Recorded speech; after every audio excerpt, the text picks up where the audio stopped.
Lydia McConnell rose before dawn, as she had done every morning for more than 4 decades. At 45, she had the lithe endurance of someone who had lived by the rhythm of the land all her life. Standing on the spacious porch of Redwood Ranch, she glanced out toward the hazy outlines of the Sierra Carmine Mountains. The first hint of sun stained the sky with orange and red, illuminating the towering pines and rugged outcroppings that framed her family's land. Those slopes and valleys belonged to her husband's father and grandfather before her, and now they belonged to her and her son, Adam. A wood smoke aroma drifted up from the stone chimney, a comforting scent that meant warmth and a new day. Yet despite the familiar routine feeding the animals, preparing coffee, checking the fences, there was a tension in the air. Lydia felt it in the way the birds silenced themselves without warning, or how the wind shifted abruptly, bringing the scent of incoming trouble. Although Redwood Ranch sat in a remote corner of the territory, it was never truly isolated. Trouble had a way of finding its path through the dense, centuries-old pines. 3 years earlier, Lydia had lost her husband, James McConnell, once a federal marshal, to outlaws from a vicious group called the Viper Gang. James had died defending a stagecoach from a brazen robbery near Sagebrush Gap, the bustling frontier town a day's ride to the south. Lydia remembered vividly the folded flag handed to her and the solemn weight of James's badge that now lay in a wooden keepsake box inside their cabin. The small box was a stark reminder of the life she had left behind, the life of a dutiful wife and partner, to a fearless lawman who believed in justice above all else. In the early morning chill, Lydia ran a hand over the butt of the rifle leaning against the porch rail. She felt the reassuring coolness of the barrel, the familiar scratch of worn wood. The rifle had seen her through many hardships: unfriendly neighbors, hungry wolves, storms that uprooted entire sections of fence line. Now she feared it might be needed again for something far more dangerous. Her son Adam was 18, sturdy of frame, with hands calloused from labor and eyes that held a glint of his father's determination. He was inside the cabin now, likely hunched over the old map James had drawn of the region terrain. Notes, water sources, potential choke points, and hidden trails, all scrawled in meticulous handwriting. Adam had grown up absorbing these details as naturally as he absorbed the warmth of the morning sun. He was restless, too eager to prove himself. Yet Lydia, who saw so much of James in him, worried about that restlessness. Ambition could be a good thing, but impatience in this lawless territory could be lethal. She had learned to read signs of danger as surely as one reads tracks in soft mud newcomers in Sagebrush Gap, with curious eyes rumors of big money schemes to develop railroads, and old acquaintances who reappeared at the worst of times. As the sky brightened, Lydia took one final look at the horizon. The day would bring them chores as any other, but also the possibility of confrontation. The frontier was a stage for both hope and violence, and Redwood Ranch had too often felt like the final battlefield where either dreams flourished or were cut short. With her rifle at her side, Lydia decided that whatever trouble came, she and Adam would be ready to meet it head-on. Inside the cabin, Adam McConnell traced his finger along the thick ink lines of an old survey map pinned to the rough wooden table. His father had taught him the basics of cartography, the skill of reading the land. As one might read the pages of a book, Adam could point to a winding creek and tell you how swift or shallow it ran in different seasons. He knew which trails would turn to thick mud after a rain and which would remain passable. He could locate a hidden ridge where a single rider could hold off an entire posse. While most other young men in the region had moved on to try their luck in booming railroad towns or gold mining camps, Adam remained devoted to Redwood Ranch. For him, these pines, meadows, and hills were more than just property. They were part of his identity, a legacy shaped by his father's courage and his mother's resilience. He was tall and broad-shouldered, with the kind of sinewy strength that came from hauling feed, fixing fence posts, and taming horses since he was a small boy. A battered hat hung on a peg nearby, and a recently cleaned Colt revolver lay within easy reach. Adam had a peculiar mix of youthful optimism and a sobering sense of responsibility. He wanted Redwood Ranch to prosper, but also yearned to defend it from any threat exactly as his father would have. Their solitude kept them safe from casual intruders, yet it also made them a prime target for those who saw remote land as easy pickings. From the corner of his eye, Adam noticed his mother returning to the cabin. Lydia McConnell's posture spoke volumes, straight-backed eyes constantly flicking toward the edges of the yard, scanning for anything amiss. She'd once served as a frontier scout herself, although that life was rarely spoken of outright. Adam knew fragments of stories, how she had been raised near a cavalry outpost trained in marksmanship and survival. His father, James McConnell, had always said Lydia could shoot as straight and track as keenly as any lawman or soldier he knew. Whenever Adam tried to pry more details out of her about those days, she would grow quiet, as though the memories cost her something to recall. Lydia entered the cabin with her rifle angled over her shoulder, her boots leaving faint tracks of morning dew across the floorboards. "You've been at that map since before sunrise," she said, setting the rifle against the wall. "I figure we could push the cattle to the upper meadow," Adam replied, tapping the pencil on a spot labeled High Gulch. "We've got enough grazing if I cut a new path." Lydia frowned, remembering her late husband's thoughts on that precise meadow. "You realize that gulch floods in the spring one sudden rainstorm and the cattle would be mired knee-deep in mud, and we'd lose precious time trying to get them out." Adam sighed. "I know it's risky, but doubling the grazing land could help us ride through any lean seasons." Lydia saw the spark of determination in Adam's eyes.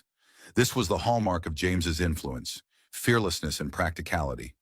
She leaned over and drew a small circle on the map. "If you want to consider that meadow, you should also note the slope here.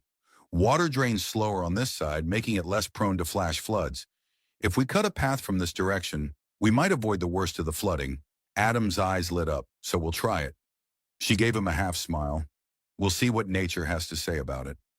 Outside, the early sun spilled across the porch, illuminating the tough boards that bore 1,000 footprints from visitors, welcome or otherwise. Lydia glanced at her rifle and remembered the reason she'd begun carrying it around more frequently. Trouble was brewing somewhere in the hidden corners of Sagebrush Gap, or within the newly bustling railroad offices, and trouble had a way of rolling downhill to Redwood Ranch. Meanwhile, in Sagebrush Gap, a very different scene unfolded. Although once a modest settlement with perhaps a few hundred residents, the construction boom had swelled its population to well over 2,000. Wooden storefronts lined the main street, joined by saloons, gambling halls, and stagecoach offices. The hum of saws and hammers never seemed to cease as new structures rose to meet the demands of workers, travelers, and speculators. The rickety sound of wagon wheels was nearly drowned out by the constant talk of opportunity, new factories, new trade, and above all else, the promise of a railway route that might carve its way through the region. In the newly established town hall, Mayor Vincent Hayden stood behind a large oak desk polished to a shine. He'd been a lawyer once, sporting the same tailored suits that set him apart from dusty ranchers and miners. His round spectacles perched on his nose, and he often tapped them against his lips in thought. Across from Hayden stood Pierce Garrison, a land speculator with a refined accent that betrayed his eastern roots. Garrison was dressed in finery rarely seen on the frontier, silk vest, gold pocket watch, and a neatly trimmed mustache that curled at the ends. He studied a map pinned to the wall with several parcels circled in bright ink. Mayor Hayden Garrison said, his tone laced with impatience.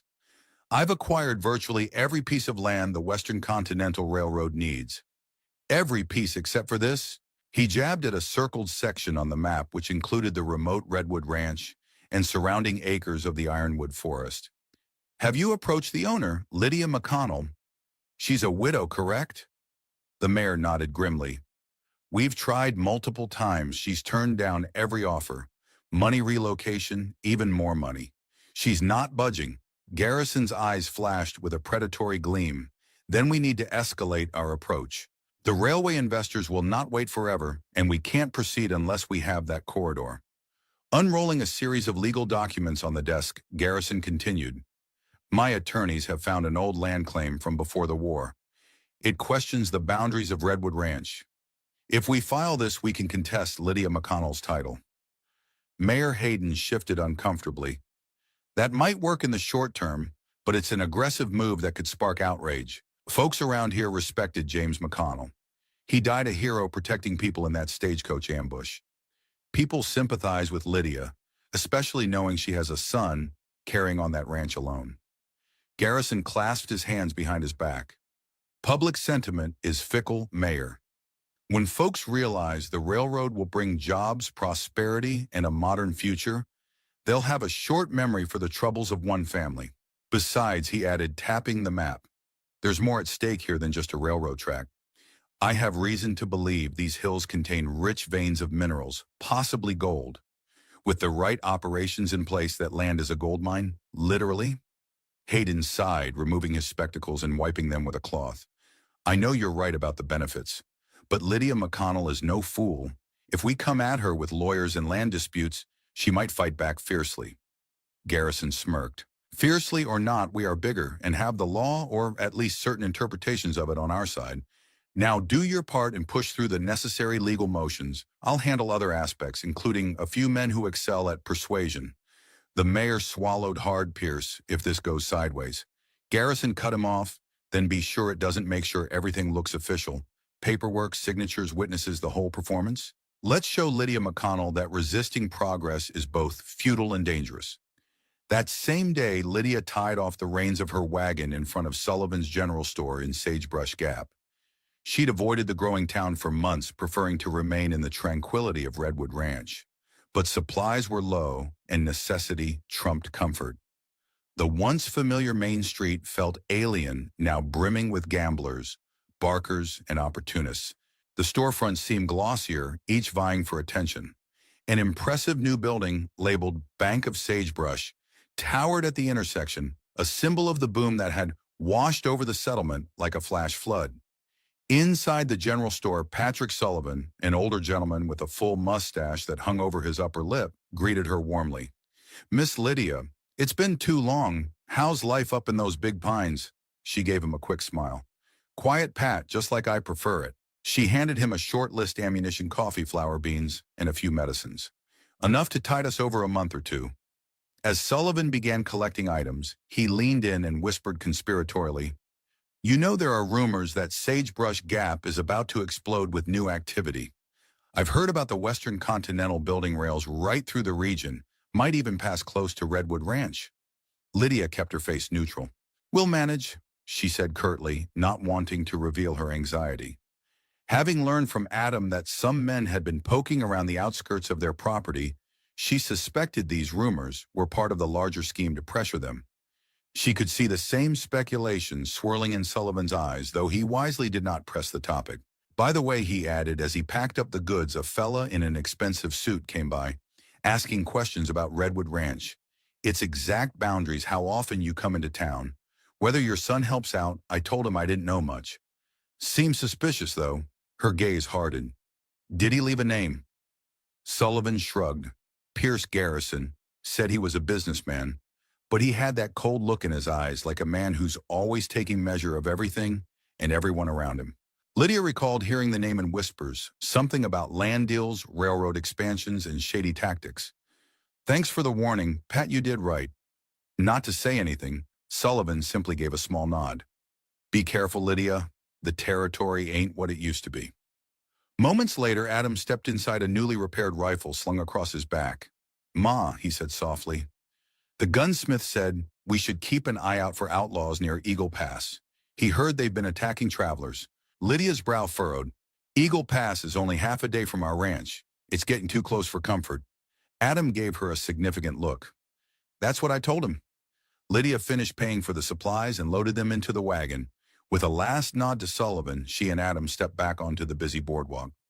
Just across the street, a sleek carriage drew her attention. Two men in immaculate suits sat within their gazes, clearly fixed on her. She felt their scrutiny like a physical weight. We need to go, she told Adam. But I suspect we're being followed. Adam's hand drifted toward his revolver. Let them try something, he said, a bit of youthful bravado in his tone. I'd be happy to show them. Redwood hospitality? Lydia placed a restraining hand on his forearm. Hold your temper. Let's handle this with a clear head. Trouble will come soon enough. We don't need to rush it.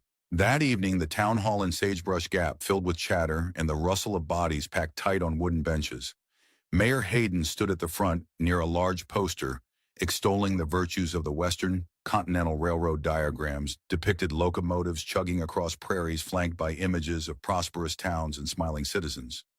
The mayor cleared his throat and gave a perfunctory smile. Friends and neighbors, he began, his voice carrying over the crowd.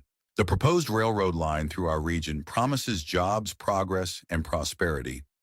Imagine your children growing up in a place of opportunity rather than having to journey east or west. The mention of children elicited murmured approval along with scattered applause. Behind Hayden Pierce, Garrison stepped forward, smoothing his waistcoat in a practiced theatrical way. Thank you, Mayor good folks of Sagebrush Gap. I've invested heavily to see this railroad come to fruition. I believe in your town, your land, and your future. We're this close to securing everything we need. All but one final parcel of land stands in the way of construction. At these words, the entire hall seemed to hold its breath. Garrison pointed to a large map pinned to a stand. Here in the northwestern reaches of Ironwood Forest lies Redwood Ranch. A faint rumble of voices swept through the crowd. Some men and women cast sideways glances to see if Lydia or Adam McConnell was present. Toward the back of the room, Lydia and Adam stood against the wall, deliberately half hidden behind taller men. They had come to hear what was being said, though Lydia expected little truth in the public version. Garrison continued, "We've extended generous offers to purchase Redwood Ranch, but the current owner, Mrs. Lydia McConnell, has repeatedly refused. We want to respect her property rights, but this is critical infrastructure, folks. Her refusal hampers progress for everyone in Sagebrush Gap." Lydia felt her spine stiffen. Next to her, Adam's jaw tightened, his hand hovering near his belt where his Colt rested. Others began to mutter, some in agreement with Garrison's claims, others in cautious dissent. Mayor Hayden spoke again, projecting a facade of sympathy. "We understand that Mrs. McConnell is attached to her late husband's homestead, but think of what the railroad could do for all of us. More jobs, more trade, better lives." Heads began to turn toward Lydia. A few recognized her in the flickering lantern light. Whispers surged into open murmurs. "That's her. That's the widow. She's holding up the entire line." Adam started to speak, but Lydia placed a firm hand on his shoulder. Unable to contain himself, Garrison gestured toward the audience, eyes roving until they landed on Lydia and Adam. "Mrs. McConnell," he boomed, "I'm sure you're here among your neighbors. Hear my offer, double the price we last discussed. That's 4 times the value of the property as appraised by local surveyors. This is your chance to protect your family's legacy while still embracing progress." A hush fell. Lydia stepped out from the shadow, her cheeks flushed with a mix of anger and defiance. All eyes locked on her, waiting. She drew a slow breath, then spoke in a clear, unwavering voice. "Redwood Ranch is not for sale." The crowd erupted, some in frustration, others in hushed respect. Lydia locked eyes with Garrison for a long second, then turned, pushing through the onlookers as Adam followed Pierce. Garrison's face twisted with contempt, but he forced a brittle smile. Lydia knew a cornered predator when she saw one, and she recognized that smile for what it was, a silent promise of retaliation. Outside, the night air was cool but charged with the tension left by the town meeting. Lydia and Adam quickly headed for their wagon, wanting nothing more than to escape the oppressive stares and conspiratorial whispers that swarmed around them. Footsteps approached from behind a trio of men. Lydia's pulse quickened as she glanced over her shoulder. It was Garrison, flanked by 2 of his persuaders, men with grim faces and hands that hovered near their holstered sidearms. As McConnell, Garrison called, his voice dripping with feigned cordiality. "Do you have a moment? Perhaps we can discuss a private arrangement." Lydia continued without breaking stride. "Anything you needed to say to me." "You said in that meeting," Adam pivoted on his heel, stepping between his mother and Garrison posture. "Protective." "You heard her." Garrison's smile never reached his eyes. "I've heard rumors that Redwood Ranch has become a dangerous place lately. Outlaws, savage beasts, all manner of perils lurking in those woods. It'd be tragic if something unfortunate were to happen, particularly with such a young man and a widow living all alone." The implied threat stood as stark as a coiled rattlesnake. Adam's jaw muscles clenched. Before he could speak, Lydia gave him the smallest shake of her head, warning him not to react hastily. She faced Garrison directly, letting the tension hover. "Tragic outcomes are what happen when men fail to understand who they're dealing with," she said calmly. "I'm not afraid of you or your hired guns, Mr. Garrison." One of the hired men, a burly fellow with a small scar on his chin, took a step forward. "Ma'am, I don't think you understand the seriousness of the situation. Adam's hand inched toward his revolver, but Lydia once again signaled him to hold. It seems you don't understand Redwood Ranch, she replied softly. It's guarded by more than fences or firearms. My husband and I spent a lifetime learning every tree, ravine, and slope. If you or your men try anything, you'll discover exactly how dangerous that land can be. Garrison's face hardened.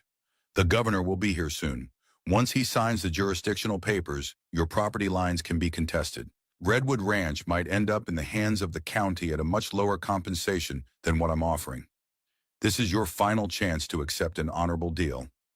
Lydia stepped onto the wagon, lifted the reins, and gave Garrison one last look. My final word is no. Adam hopped up beside her, slapping the reins to move the horses. The wagon rattled away, and Lydia made sure to keep track of the men shadowing them at a distance, clearly intending intimidation. She resisted the urge to confront them head-on. Instead, she had a plan. Once clear of the more crowded streets, Lydia steered onto a lesser-used road leading toward Ironwood Forest. She glanced at Adam, at Whispering Bluff. I'll peel off. You keep them following you. I want to see how many we're dealing with. Adam cast her a worried glance.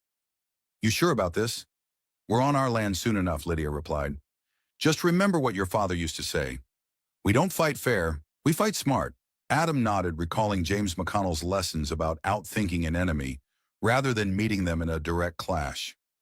Under the moonlit sky, they left Sagebrush Gap behind the forms of distant riders, trailing with ominous persistence. Lydia felt the old stirrings of her scout training coming back to life. The wilderness was her ally. She knew every hidden path, every vantage point.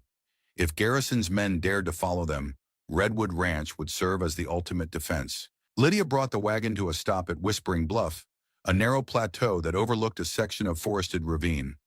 Shadows flickered across the pine-needled ground as the horses snorted, anxious from the tension in the air. Adam hopped down, scanning the area. Indeed, 3 riders hung back on a distant slope watching. Go on, Ma, Adam urged under his breath. I'll keep the wagon moving toward the ranch. Let them think I'm alone.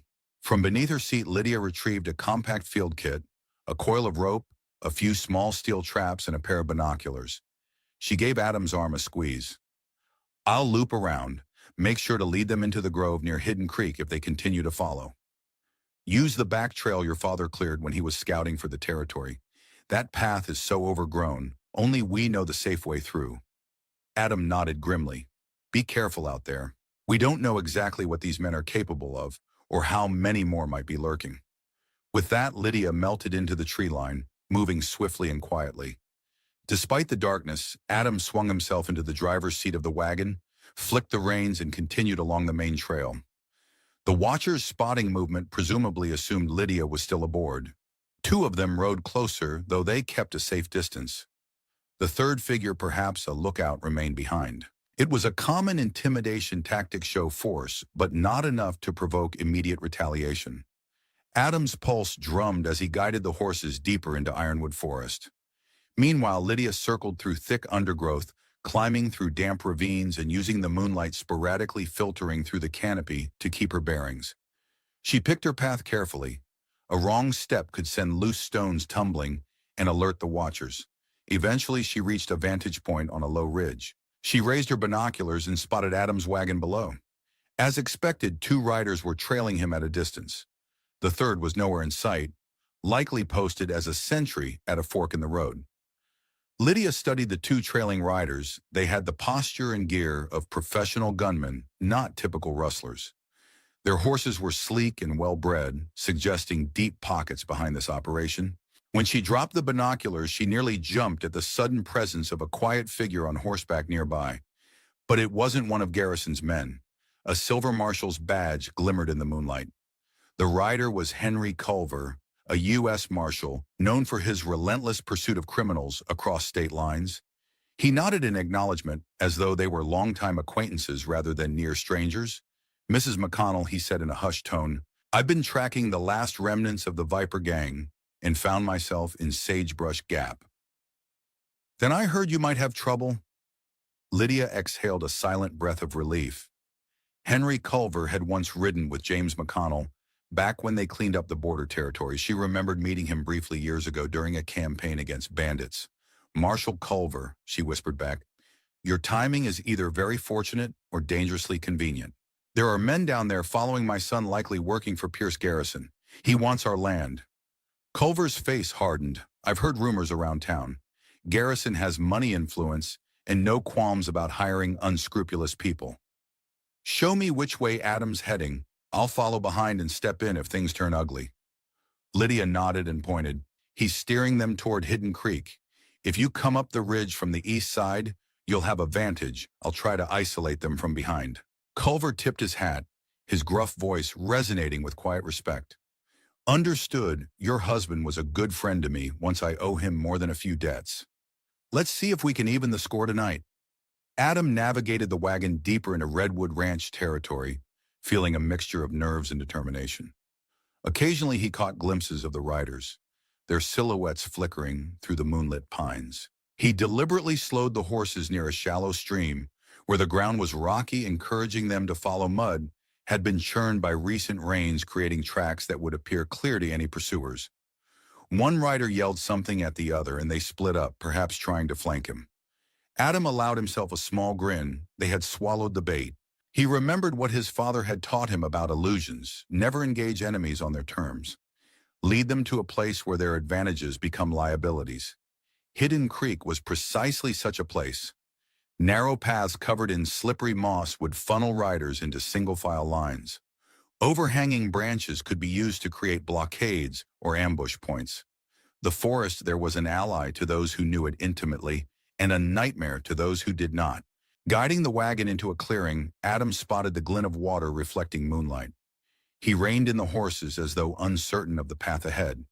In truth, he was giving Lydia, and possibly Marshal Culver, time to position themselves. Then came a rifle shot echoing sharply across the trees. A bullet zipped by, embedding itself in a trunk mere yards from where Adam stood. The horses whinnied in alarm, and Adam instinctively dropped behind the wagon side, drawing his Colt revolver. "You there," a voice called out, rough and full of bravado. "Get out from behind that wagon or the next one's going straight through it." Adam steadied his breathing, recalling how James had once lectured him about the difference between panic and strategy. He let a few heartbeats pass, then shouted back, "I'm unarmed. I don't want any trouble."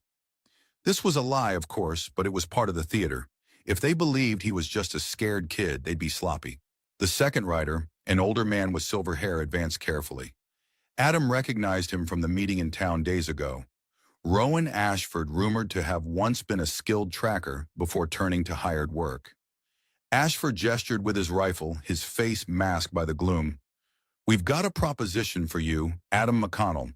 Surrender Redwood Ranch quietly and nobody gets hurt." Adam forced a quiver into his voice. "What does Pierce Garrison want with our land?" "My mother won't sell."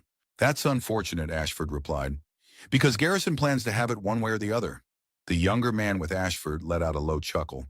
Adam thought his name might be Mateo Costa, known around the territory for a quick draw and hot temper. The tension climbed as they edged closer. Another shot cracked, this time from the opposite direction. It was a warning shot that whistled over Mateo's head. The effect was immediate. Both riders spun around, searching for the unseen shooter. Adam took the opportunity to scramble for better cover behind a fallen log. Ashford cursed under his breath. "We're surrounded." Costa scanned the tree line. Who else is out there? Indeed, who else was out there? Was it Lydia, Marshall, Culver, or both? Adam felt the adrenaline surge. This was exactly what they'd planned: divide the attacker's focus so they couldn't concentrate on him alone. Redwood Ranch wasn't just a piece of property.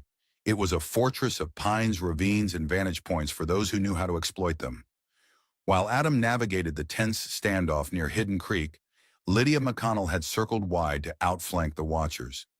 She moved through the underbrush with a stealth born of years spent scouting for cavalry patrols before she'd become simply James McConnell's wife. In her youth, she had learned from both native trackers and Army veterans how to place her feet to avoid snapping twigs, how to use the forest's natural sounds to cloak her own movements, and how to remain invisible amid shadows. Tonight, those old lessons were vital as breath. Reaching a small overlook, she peered down and spotted Ashford and Costa, partially illuminated by moonlight. They had dismounted and taken cover behind a copse of pines, exchanging shouts as they tried to locate the mystery shooter. Likely Marshal Culver, though she couldn't see him from her angle. Adam was crouched behind a log not far from the wagon. His revolver in hand, Lydia's heart clenched with maternal worry. But she reminded herself that Adam was no child. He had the skills they'd taught him since he could walk. She prayed he wouldn't need to use them more violently than necessary. Lydia read the terrain as if it were a second language. The ridgeline curled around to the east, offering a rocky path that came out above the clearing. She decided to navigate it, hoping to gain a vantage from which she could train her rifle on the intruders without risking Adam. As she slipped from tree to tree, the wind shifted, carrying the distant rumble of thunder. A late summer storm was brewing, one that might turn the forest floor into a quagmire. Halfway to her new position, she sensed another presence. The hair on the back of her neck rose. Pivoting, she brought up her rifle finger, poised on the trigger. In the faint moonlight, she recognized Roman Cross, a stocky outlaw wearing a battered hat that drooped over his scarred forehead. He was a man she'd heard of in rumor, someone who specialized in violence for hire. Lydia had half a second to react before Cross swung his own gun toward her. She pressed the trigger, sending a bullet splintering past his shoulder, close enough to startle, but not to kill. Cross ducked behind a thick trunk with a startled snarl. "Mrs. McConnell," he called out in a mocking tone. "I've heard stories about your aim. Don't think you'll scare me off so easy." Lydia's mind whirled. Cross had come from the opposite direction, meaning Garrison's men were more numerous than she initially guessed. "Head back to town." "Cross," she shouted. "No sense dying on a job you can't finish." Her voice was even, though her heart hammered. Cross responded by firing a quick volley that splintered bark in front of her face, forcing her to flatten herself into the leaf litter. Now the forest was alive with the cacophony of multiple gunfights. Shots echoed from different angles. Culver engaging from one side, Adam exchanging fire with Ashford and Costa, and Lydia pinned down by Cross. She ground her teeth, scanning for an opening. Redwood Ranch might be their fortress, but with enough armed men converging from multiple directions, they risked being overwhelmed. Amid the chaos, a brilliant flash lit the sky, followed by the distant growl of thunder. The wind began to pick up, rustling the high branches of the pines. In these old forests, storms could be as deadly as any gunslinger, turning gullies into flash floods and topsoil into slippery traps. But a storm could also be an ally, masking the sounds of movement and sowing confusion among enemies who didn't know the terrain. Lydia breathed in deeply, steeling herself for the next move. She remembered James telling her once, "Always fight on your own ground, and if you can make the ground fight for you," tonight Redwood Ranch would do just that. Not far away, Marshal Henry Culver methodically worked his way through the timber, guided by muzzle flashes that momentarily lit the darkness. He was neither a young man nor an old one, but carried the kind of scars that spoke to decades of gun battles and manhunts. His hair, threaded with silver, fell to his collar. His stubbly beard gave him the look of someone who had lived more on the trail than in any civilized settlement. He gripped a rifle with custom sights, one that James McConnell had helped him select years ago. The memory of James weighed on him now. More than once, James had saved his life. Since James's death, Culver had made it a personal mission to look out for Lydia and Adam from afar tonight. That promise demanded everything he'd learned in a lifetime of fighting criminals. A bullet whined past, forcing Culver to hit the dirt. He exhaled slowly, calming his nerves. The flash from the muzzle had come from behind a thick pine, maybe 40 yards away. He crawled forward, ignoring the pine needles, digging into his palms, then rested his rifle on a mossy log. He'd have only a split-second shot if his opponent popped out again. Wind hissed through the trees, swirling the thick scent of pine resin into the air. Another fork of lightning lit the horizon, drawing an eerie silhouette of the forest. In that glare, Culver glimpsed a tall figure he recognized: Wyatt Crane, known for his brute strength and willingness to do any dirty work for the right coin. Crane was edging toward Adam's position, a revolver in each hand. Culver didn't hesitate. He squeezed the trigger. A thunderous boom echoed, and Crane staggered backward, dropping one of his guns. Not a fatal shot, Culver judged, but enough to put Crane out of immediate action. Moments later, crossfire erupted again from the far side of the clearing. The older marshal cursed under his breath. He needed to move, or he'd be trapped in a kill zone. Slinging his rifle, he belly-crawled across the muddy ground, using the fresh rain as cover. Reaching a downed tree, he pressed himself against its trunk, water seeping through his jacket. The storm's leading edges had arrived, and soon sheets of rain would reduce visibility to mere yards. He caught sight of Adam behind a fallen log. The young man was breathing heavily, but showed no signs of cowardice. Culver waved an arm, signaling that he was on his side. Adam nodded, then turned his attention back to the adversaries. Culver spotted Ashford and Costa exchanging frantic gestures as they attempted to outmaneuver the defenders. A few yards behind them, Roman Cross was trading shots in another direction. Culver deduced Lydia must be there. Lightning arced across the clouds again, and the first heavy drops of rain began to fall. Culver felt a surge of grim resolve. If Garrison or his men believed Redwood Ranch was easy prey, they were about to learn otherwise. His plan was simple: push them deeper into the forest under the cover of the storm, where Lydia and Adam had the advantage of hidden trails and vantage points. The next phase of this confrontation would be a battle not just against the McConnells, but against the primal wrath of nature itself. The idea brought Culver a modicum of satisfaction. For all their bravado, Garrison's men were out of their depth. Redwood Ranch had always been a place of lethal beauty. Tonight it would prove that again. End of part 1. Rain pelted the canopy of ironwood forest, creating a ceaseless drumming that dissolved every other sound into a hushed whisper. The once stark outlines of pines and boulders became distorted in the downpour, as if nature itself conspired with Lydia McConnell and her allies to confound the invaders. Adam huddled under a crude lean-to he'd fashioned out of fallen branches. In a canvas scrap from the wagon, the horses had spooked and bolted during the exchange of gunfire. Adam hoped they'd eventually find their way back to the ranch house, or remain hidden until morning, squinting through the curtain of rain. Adam tried to track any sign of movement. Flashes of lightning revealed fleeting silhouettes of trees, but no immediate sign of Rowan Ashford or Mateo Costa. Somewhere to his right, he heard a groan of pain, possibly Wyatt Crane still nursing the rifle wound Marshal Culver had given him. Adam debated whether to investigate. James McConnell had taught him compassion, but also caution. The rain hammered relentlessly, complicating every choice. One false step could leave him at the mercy of gunmen lurking in the dark. Recalling how swiftly everything had escalated, Adam felt a fresh jolt of anger. Just a few days ago, Redwood Ranch was simply home, a place of solace and routine. Now it was a battlefield. Pierce Garrison's ambition had unleashed a swarm of hired guns, each with personal agendas and illusions of easy victory. Over the last several hours, Adam had seen their illusions crumble against the unyielding reality of Redwood's dense forests, treacherous ravines, and cunning defenders. Yet they still pressed on, too stubborn or too desperate to abandon Garrison's cause. Adam clenched his teeth.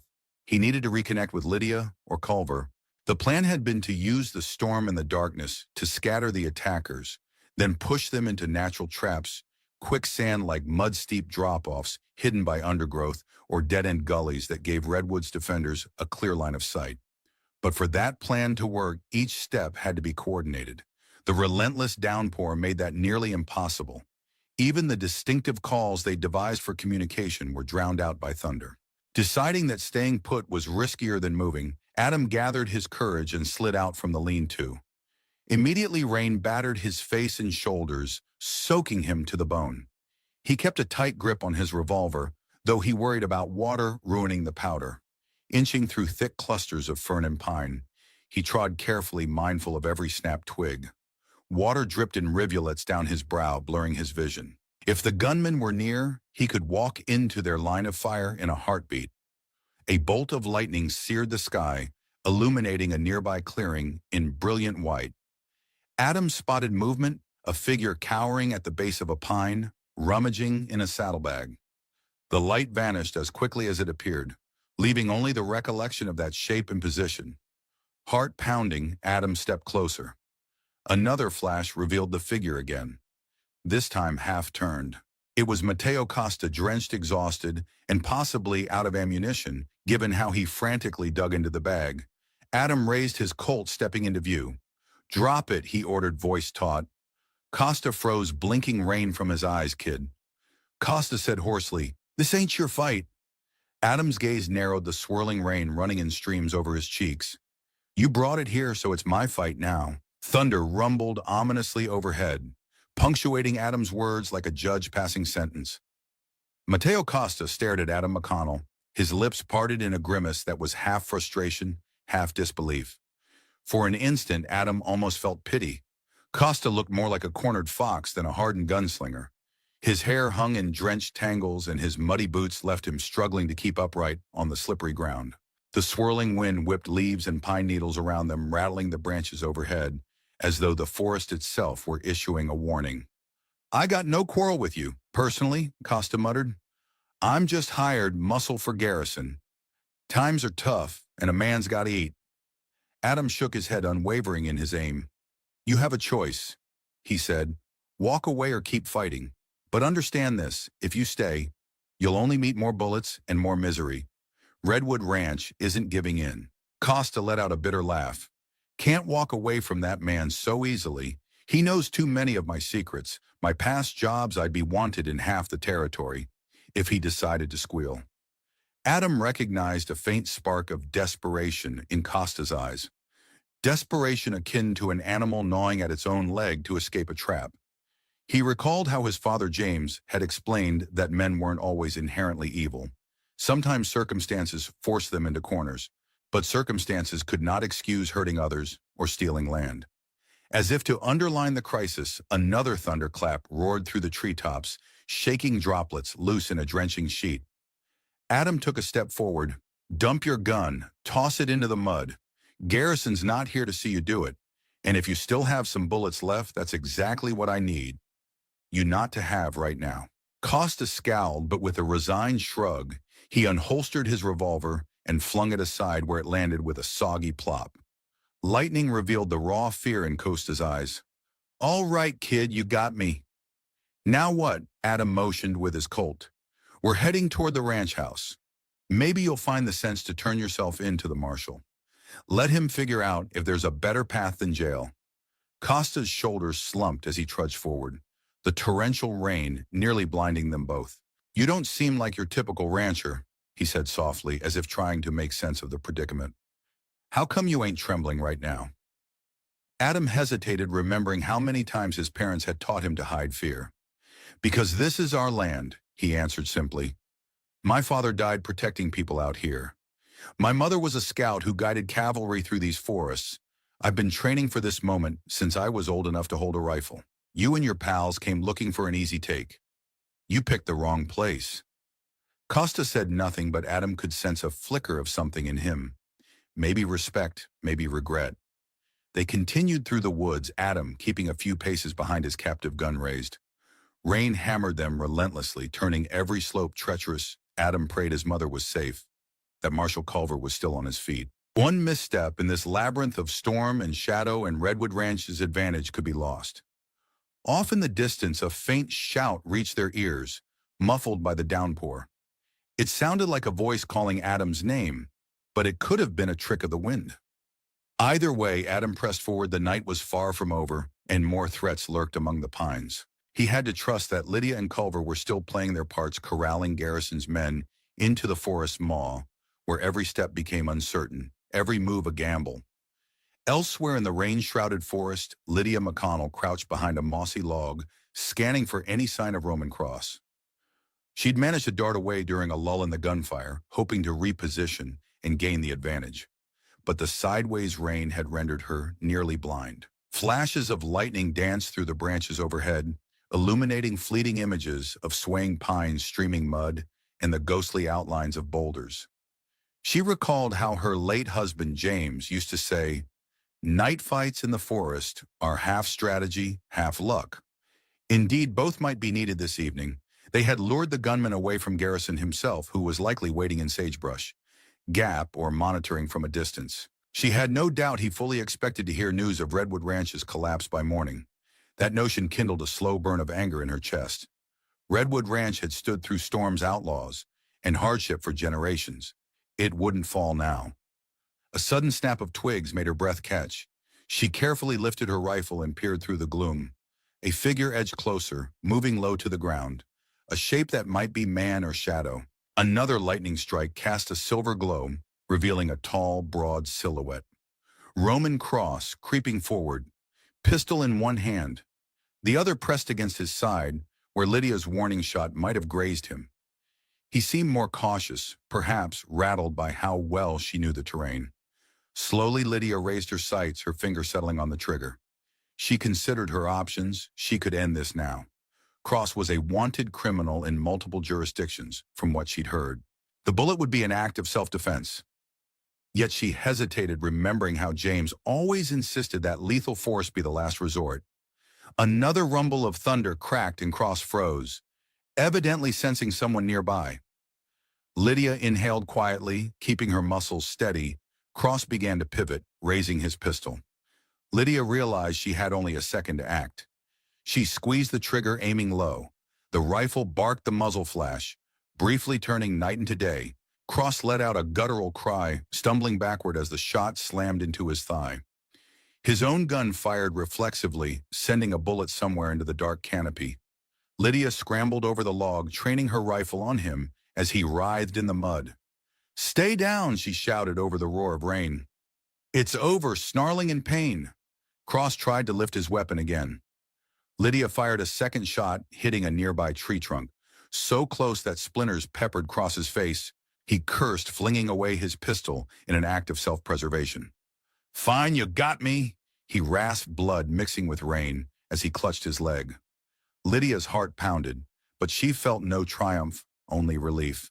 Another threat subdued. She pulled a length of rope from her belt pouch, keeping her rifle on Cross as she approached. If he tried anything else, she wouldn't hesitate. Gritting his teeth, Cross allowed her to tie his hands behind his back. "I ought to kill you for that," he spat. Lydia's voice remained controlled. "You came onto my land with the intent to harm my son and me. You're lucky to be alive. We'll let the marshal decide your fate." She then hauled Cross to a nearby tree with thick roots securing him, so he couldn't squirm away. Before she left, she crouched down to meet his glare. "Next time you're hired to do someone's dirty work, think twice." With that, Lydia rose, rifle at the ready, blending back into the storm-torn shadows. She had others to find: Adam Culver or any of the remaining gunmen who still roamed Redwood Ranch like wolves in the dark. Marshal Henry Culver took cover beneath a massive pine, its thick boughs offering modest shelter from the worsening downpour.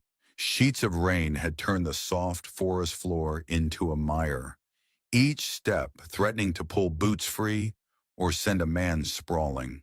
In all his years chasing fugitives from the scorching deserts to the snowy highlands, Culver rarely recalled a night as disorienting as this. The terrain alone posed a grave danger, and now men with guns lurked in every hollow. He reached inside his duster to check his ammunition. Water dribbled down his collar, making him shiver. He had enough rounds left for his revolver, and maybe 4 or 5 for his rifle, if he managed to keep the powder dry. A flash of memory hit him. James McConnell and him during a stakeout years ago, pinned down in an arroyo by the Viper Gang. James had laughed through the chaos, joking that a man's best friend is a loaded gun, a loyal comrade, and the high ground. "Damn it," James Culver muttered under his breath. "You left behind quite a legacy." He thought of Lydia out there somewhere, implementing her own brand of frontier tactics. He thought of Adam, forced to become a man in the crucible of this confrontation. Part of him wished he could have arrived sooner, but he was here now, and he intended to see it through, venturing out from beneath the pine. Culver advanced slowly, scanning for footprints or disturbed foliage. Most tracks had been washed away, but he found a faint trail of broken twigs. Following it led him to a shallow ravine, where water rushed over loose stones. Lightning illuminated a shape at the bottom, a man lying prone, half submerged. Culver slithered down the muddy bank, nearly losing his footing until he was close enough to see the man's face. Wyatt Crane. The big man was still breathing, though a bullet wound in his shoulder bled freely, staining the brown water. Culver nudged Crane's discarded revolvers away, then squatted. "You're in quite the predicament," he called over the roar of the stream.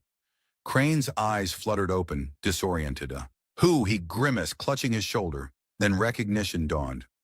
Marshall Culver. God damn it. Why the hell are you here? Culver's jaw tightened. I'm here because good folks are in danger. Crane, now are you going to let me haul you out of this stream? Or do I leave you to bleed out? Crane coughed, spitting rainwater. I ain't dying here if that's what you're asking. Help me. The big man was shivering, and in this wet, cold shock could set in quickly. Culver holstered his revolver but kept a wary eye on Crane.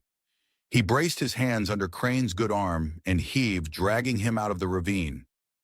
Crane groaned, cursing under his breath, but didn't resist.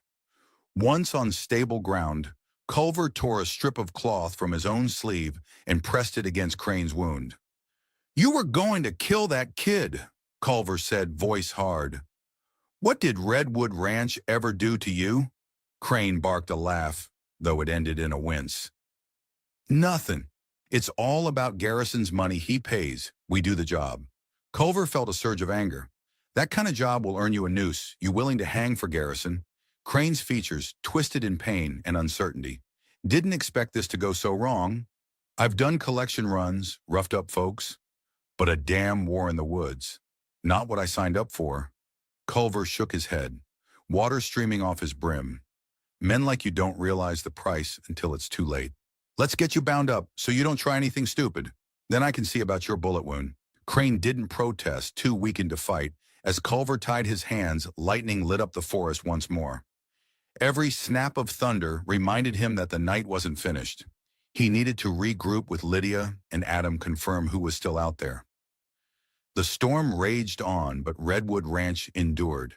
Pierce Garrison watched from a distant vantage point where the forest gave way to rocky foothills. He'd stationed himself and 2 additional hired guns in a sheltered grove on higher ground, allowing him to observe the flickers of gunfire and the unceasing storm that lashed the ironwood pines below. Each thunderclap made his heart pound, not from fear, but from a growing frustration. He had expected Rowan Ashford, Roman Cross, Wyatt Crane, Mateo Costa, and the others to handle a mere widow and her boy. But the plan had unraveled first with the appearance of Marshal Henry Culver, an unwelcome complication, and then the infernal storm that turned Redwood Ranch into a labyrinth of mud and swirling shadows. Garrison tapped his gloved fingers against the stock of his custom Remington rifle. "Damn you, Lydia McConnell," he muttered through clenched teeth. "How can one family be so troublesome?" One of his accompanying gunmen, an anxious man named Orville Duke, cleared his throat. "Mr. Garrison, it's been hours. We're running low on supplies and ammunition. Should we pull back?" Garrison glared at him. "Pull back to what Sagebrush Gap is already crawling with suspicion, and the governor arrives any day now. If Redwood Ranch isn't secured or forcibly vacated, the entire railroad deal falls through." Duke swallowed, glancing uneasily at the storm. "We can't fight nature, sir. Maybe we wait until daybreak." Garrison was about to retort when a fiery flash illuminated the horizon. For a split second, he saw the silhouette of ironwood forest, towering pines, twisting ridges, and 1,000 hidden places where his men could be trapped or gunned down. A cold dread clutched his stomach. This was not the open plains or the cramped back alleys where intimidation and ambush were straightforward. Redwood Ranch was more akin to a fortress designed by ancient hands. He snapped back to Duke. "Fine. We wait, but we keep a perimeter. If Lydia or her son tries to leave you, shoot. If the marshal pokes his nose out, you shoot. No one leaves that forest." Duke nodded, though he looked no less uneasy. Garrison turned to the other gunman, a hulking figure named Edgar Rye. "Head into the woods at first light. If any of our men are still alive, you gather them. If the McConnells or Marshal Culver are cornered, ensure they don't escape. One way or another, Redwood Ranch must fall." Rye grunted in acknowledgement, his small eyes gleaming with a kind of brute eagerness. Pulling his oilskin cloak tighter around his shoulders, Garrison stepped deeper under the sheltered outcropping.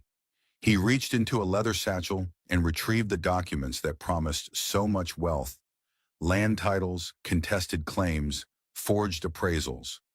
All worthless if Redwood Ranch remained in Lydia McConnell's hands. Garrison allowed his mind to drift to a future where steam trains cut across these hills, carrying not just cargo, but the gold ore he was convinced lay under Redwood's ridges. He'd become the Baron of Sagebrush Gap, the king of a new empire of rails and mines.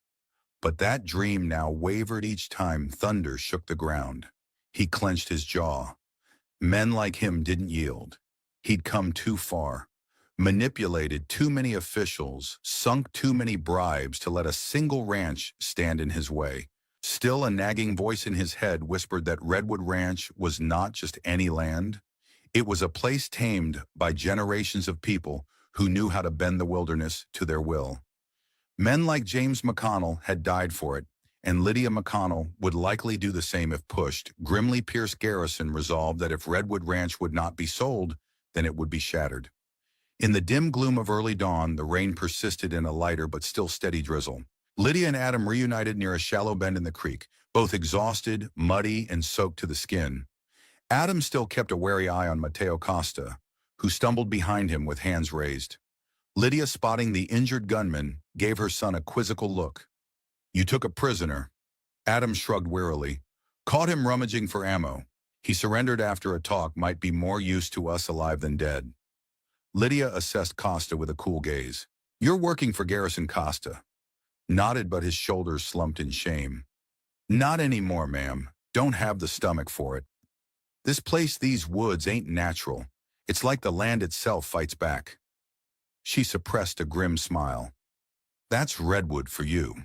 If your conscience is truly stirring, then help us find the rest of Garrison's men. Maybe we can stop the bloodshed." Costa hesitated, uncertain if turning informer would seal his fate. But the look in his eyes suggested he was done risking his life for Garrison's gold. "All right," he muttered. "I'll tell you what I know."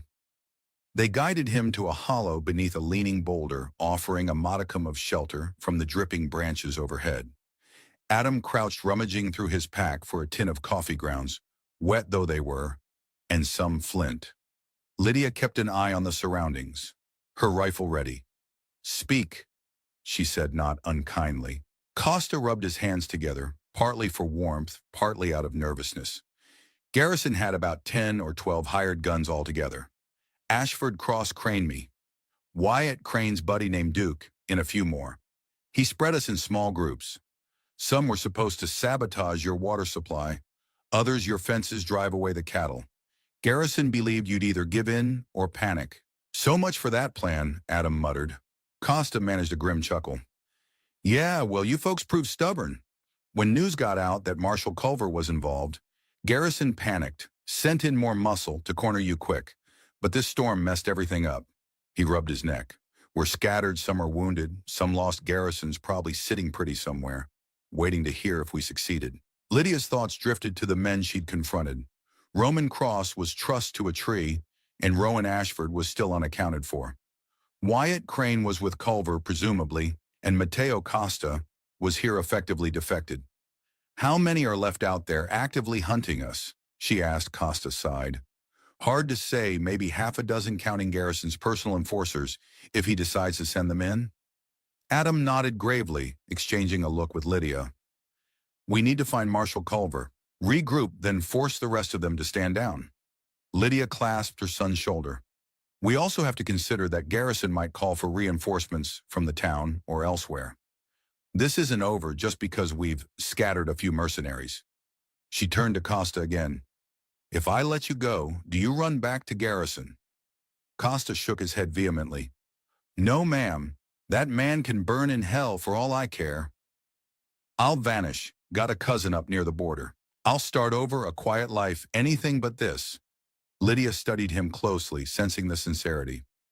"All right, but first you're leading us to any pockets of men still out there. If they see you with us, maybe they won't shoot on sight." Costa grimaced but agreed fair. "But I warn you, some of them ain't gonna give up easy, Ashford. Especially he's got no love for you folks." Lydia nodded, biting back a retort. They'd cross that bridge when they found it. For now, at least, it seemed Redwood Ranch had gained an unlikely ally. Outside, the forest dripped and shivered under the weakening storm, as though exhausted from the night's violence. Yet Lydia could feel a new tension rising. Morning brought light, and with light came the possibility of a final decisive clash. Marshal Henry Culver, soaked to the bone and chilled by the night's trials, gently eased his horse along a soggy trail. He'd managed to find a half-wild Mustang near one of the grazing clearings, likely part of Lydia's scattered herd that had fled the gunshots. With patience and a soft approach, he'd calmed the animal enough to ride. It wasn't the ideal mount, but it beat trudging through knee-deep mud. Wyatt Crane, bound and bleeding, was slung across the saddle of another horse Culver had captured. The big man hissed in pain whenever the horse took an uneven step. Though Culver did his best to maneuver gently, Crane's eyes darted around as if he expected an ambush at any moment. Given Redwood's track record, that fear wasn't unfounded. Eventually, the marshal spotted a thin tendril of smoke rising above the tree line. At first, he worried it might be a signal fire from Garrison's men. But then he recalled that Lydia and Adam often used a small hunting cabin deeper in the property, which had a stone hearth that sometimes vented smoke through a makeshift chimney. Could they be holed up there? Steering the Mustang in that direction, Culver soon came upon a hidden clearing. Tucked against a rocky embankment stood a rough-hewn cabin with a tin roof. It looked old, perhaps older than Redwood Ranch itself. Cautiously, he dismounted, one hand on his gun, the other steadying Crane's horse. The door of the cabin swung open, revealing Lydia's resolute figure, rifle in hand. Upon recognizing Culver, she exhaled relief. "You're alive, and you as well," Culver replied, leading the horses closer. He gently lowered Crane to the ground, where Adam and Mateo Costa appeared to help. Adam's eyes widened at the sight of Crane. "We've got Cross and Crane. That's two. Ashford is somewhere in these woods, and Garrison might send more." Lydia explained that Costa had switched sides. Culver gave the gunman a brief appraising stare. "Desperate times, I suppose we can use the help." Lydia and Adam ushered them inside, where a small fire burned in a crude stone fireplace. The interior was Spartan, just a table, a couple of chairs, and a cot near the back. Crane groaned as Adam helped him onto the cot. Lydia retrieved bandages from a medical kit she kept stocked, rummaging for carbolic acid to clean the wound. In the flickering firelight, they exchanged quick updates. Adam recounted how the night ambush had turned into a chaotic slog, culminating in Costa's surrender. Culver described discovering Crane in the ravine, wounded and alone, and suspecting at least 4 or 5 more outlaws remained unaccounted for. Lydia's lips thinned in grim determination. "They won't just walk away now. Garrison wants our land before the governor arrives." Marshal Culver nodded. "We can't let them regroup. If Garrison encircles us with fresh men, Redwood Ranch could be overrun. We need to preempt them." Costa leaned against the wall, eyes flickering with uncertain loyalty. Ashford might be trying to round up the others. "If we move fast, we can intercept him before he regains strength." Adam grabbed a weathered Springfield rifle from the wall. "We know the territory better than they do. Let's strike while the ground's still in our favor." Lydia couldn't help a surge of pride at the cool-headed focus in her son's voice, but she also felt the knot of worry that never went away. The next few hours could determine whether Redwood Ranch stood free or became a graveyard. Culver studied them both. "Your father always said Redwood was more than a homestead. It was a fortress. Let's prove him right. By sunrise, I want us on the move." Outside, the drizzle continued, but the clouds began to thin, promising a dawn of possibilities and perils. Pierce Garrison paced in the sheltered grove, on the ridge, eyes scanning the dripping forest below. Dawn cast a pallid light over the soaked terrain, revealing the wreckage left by the night storm, broken branches, small landslides, and puddles that glistened like mirrors. His 2 remaining bodyguards, Orville Duke and Edgar Rye, stood nearby, rifles cradled warily. They'd maintained a vigil through the night, but no one had emerged from the forest. That more than anything raised Garrison's hackles. How the hell can a widow and a boy outmaneuver a dozen armed men? Garrison snarled, mostly to himself. Duke, who was in his late 20s and looked more like a stressed accountant than a seasoned gun hand, shuffled nervously. "Sir, Redwood is tricky land, and we've had terrible weather." Garrison waved a dismissive hand. "Excuses, we need results." He reached into his saddlebag and pulled out a fresh set of papers, scanning them with a grim expression. There was a letter from the territorial governor's office confirming that Governor Aldridge had arrived in Sagebrush Gap for a fact-finding visit. Garrison had planned to present the forced sale of Redwood Ranch as a done deal. Once he had the official signature on those land transfers, he'd be unstoppable. Yet it all hinged on Lydia McConnell giving up or being coerced before the governor examined the claim.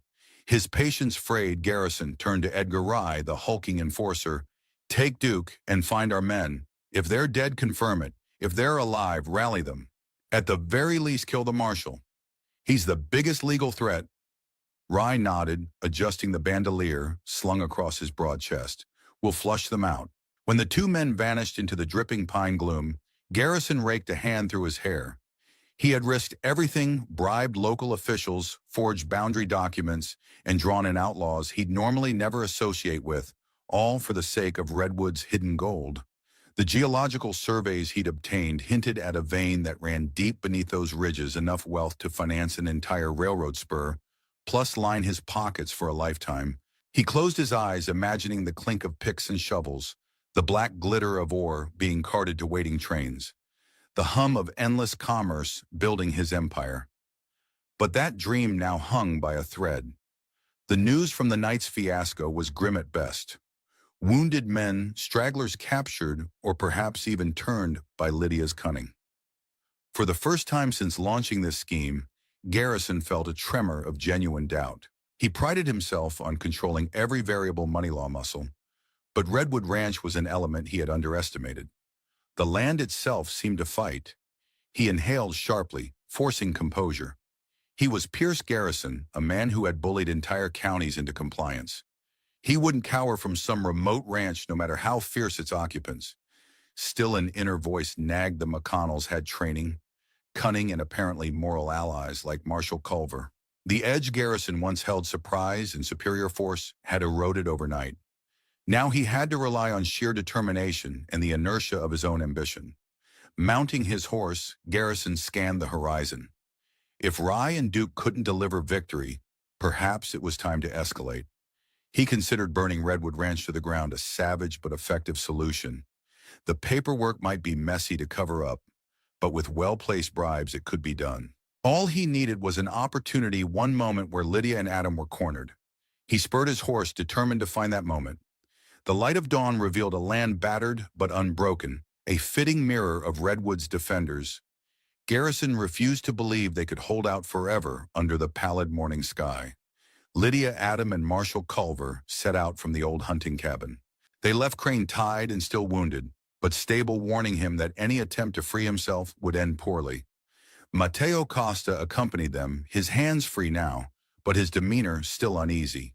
He was an outlaw turned reluctant ally, and the McConnells did not fully trust him, but in their precarious situation, any advantage was worth taking. Their plan was simple yet treacherous: locate Rowan Ashford, the man who had been Garrison's chief strategist, and neutralize him before he could reassemble the broken pieces of the mercenary group. With Ashford gone, the rest might fold or flee. Costa explained that Ashford often preferred high-ground vantage points from where he could watch and track. Marshal Culver suggested heading toward a rocky plateau on Redwood's northern boundary, a place he recalled from James McConnell's old scouting notes. As they climbed a steep ravine, the forest seemed alive with dripping water and soft gusts of wind. The sun remained hidden behind persistent clouds, leaving the land cloaked in a dim half-light. Lydia took point, her eyes scanning for footprints or snapped branches. Adam followed, rifle ready. Costa trailed behind, pointing out places Ashford might conceal himself. Culver brought up the rear, guarding against ambush from behind. They moved slowly, hyper-aware that Garrison might send reinforcements at any moment. Sure enough, after an hour of careful progress, a sudden rustle in the undergrowth made them freeze.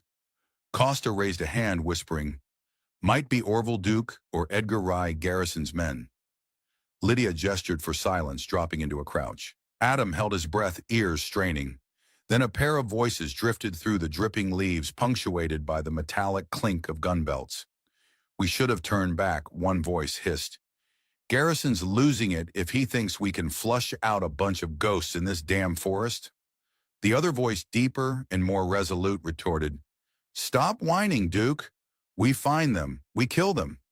"That's the job." Adam glanced at Lydia, who signaled him to move left. Culver silently shifted right while Costa pressed against a trunk. They maneuvered into a half circle. When the men stepped into view, Adam recognized Edgar Rye, the hulking enforcer, and the wiry Orville Duke. They scanned the area warily, guns in hand. Lydia waited until they were nearly between her and Culver, then stepped out, rifle raised. "Drop your weapons." Duke startled, dropping his revolver in a reflex. Rye, however, spun instantly firing. Lydia dove as a bullet tore through a sapling. Culver returned fire, hitting Rye's arm and causing him to roar in pain. Costa emerged behind Duke, pressing a spare revolver to the smaller man's head. "Don't even think about it." Duke let out a strangled gasp, raising his hands. Rye, wounded and furious, tried to scramble for cover, but Adam put a bullet into the ground near his feet, halting him.